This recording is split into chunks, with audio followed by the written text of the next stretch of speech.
The final thing was that as we were graduating, Stanford slapped us in the face the last time because of all the people it could bring to celebrate the diversity. And I graduated with honors, as did a number of my classmates, Phi Beta Kappa, 2 degrees in 4 years. Our commencement speaker was Daniel Moynihan. We said, wait a minute, isn't this a guy who's talked about the black family, who's been very critical? My mentor, Sinclair Drake, who was a Pan-Africanist who wrote the book Black Metropolis, and who educated me a lot about Brown and about racial progress, told us and educated us about Moynihan. And what we did, the first time in Stanford's history, in 1975, we told our parents to come a day early because we had to tell them something. We had to tell them that we were dismayed that Stanford had Daniel Moynihan, who was the epitome of the opposite of what we wanted to reflect as we went out in the world as our commencement speaker, and we were not going to hear it.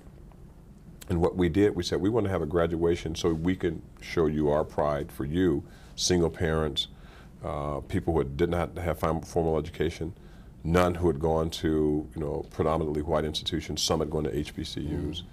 And so Saturday night we had our own graduation ceremony. And we invited Dr. Sinclair Drake, who gave a phenomenal address to our parents, and we read a statement about what our plans were going to be tomorrow. And our parents said, okay, we understand. It was our act of political courage. On Sunday at commencement, as Daniel Moynihan got up to speak, the black students got up to walk out, and we walked out peaceably.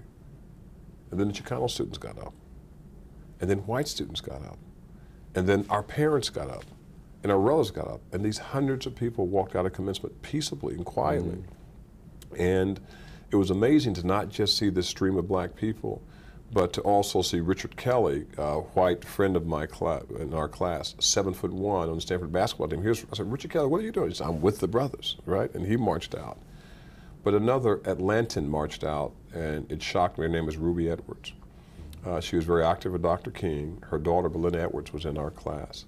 And she was in the NAACP in Atlanta.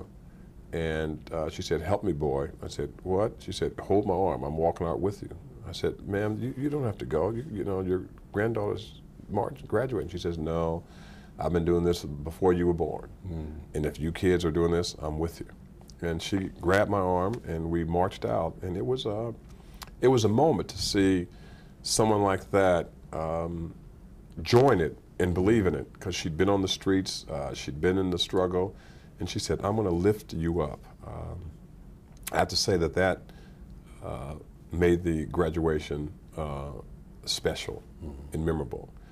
And what's amazing, Julian, is that in the year 2004, this year, the black students will have a black graduation. They've had it every single year since 1975. They have no idea that it is in response to protest.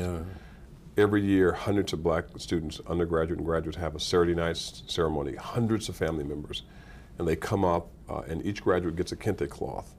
It's placed around them by a parent or a child if they have children, or a relative, and it is the most emotional event at Stanford.